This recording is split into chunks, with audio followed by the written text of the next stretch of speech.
Hi everyone, welcome back to my channel. And on this video, I'll talk a bit about the World Bank and some of the issues with the World Bank.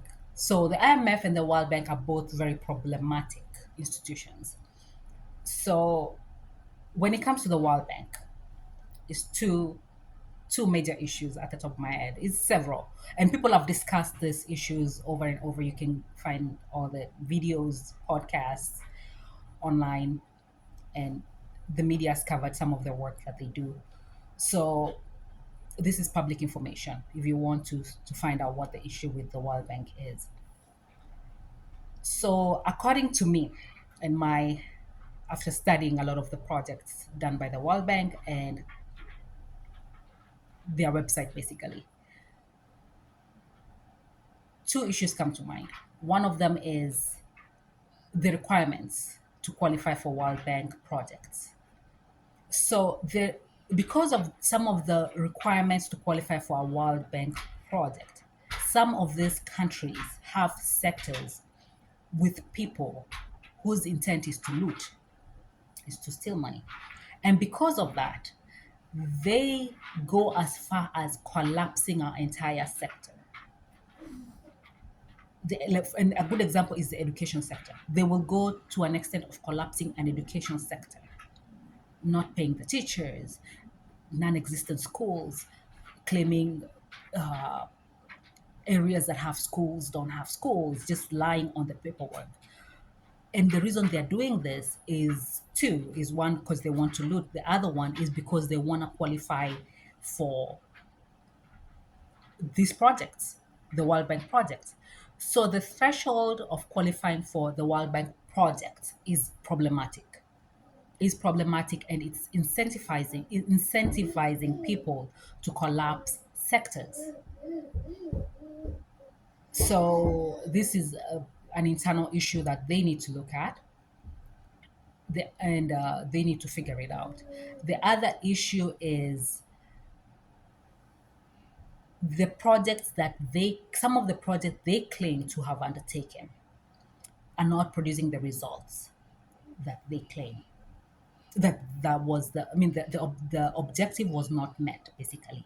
The projects were undertaken, but the objective was not met. The results did not the results they were expecting did not take place. And one of the reasons why this did not happen is because these projects were either sabotaged or they don't exist. Part of these projects, some of the objectives, they never materialized. And I'm going to give you a good example, like schools. They claim that there are some areas where there were schools that were built, but when you go to those locations, those schools don't exist. They only exist on paper, but they don't exist physically. So that area where they were trying to eradicate illiteracy or poverty through education, nothing has changed. Nothing has changed because those schools were never built. Now, when you go on paper, you will see a full documentation of teachers getting paid every month and funds being allocated to students who don't exist. So all this is well documented, but those schools don't exist. So their objective was never materialized. They never got the results. The results that they claim were supposed to take place never happened. And this has to do with systemic corruption. So what I'm saying is that World Bank needs to produce evidence of the existence of some of their projects. Video evidence, eyewitnesses, media, everybody, like they need to produce, not just tell us stories about, oh yeah, we did this.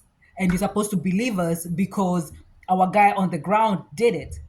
And the reality is, the guy on the ground over there probably is in collusion or was forced into a situation whereby they have to cooperate with the local officials. And in the process of cooperating, they were not able to effectively launch the projects. They were not able to build the schools. They were not able to build the wells and all that stuff.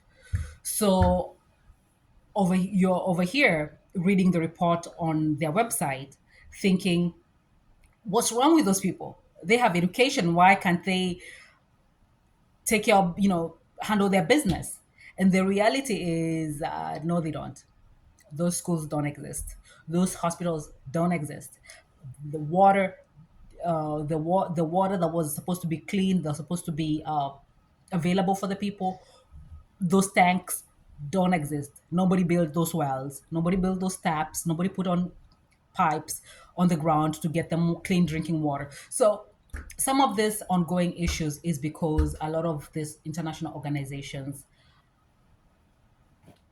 when it comes to when you follow up their work they claim to have done, some of those projects, the reason why they were not able to materialize their objective is because those projects don't exist. And that is the second problem with some of the IMF, I mean the World Bank projects. And not just the World Bank, this is a issue with a lot of organizations. Thank you for watching and see you in the next one.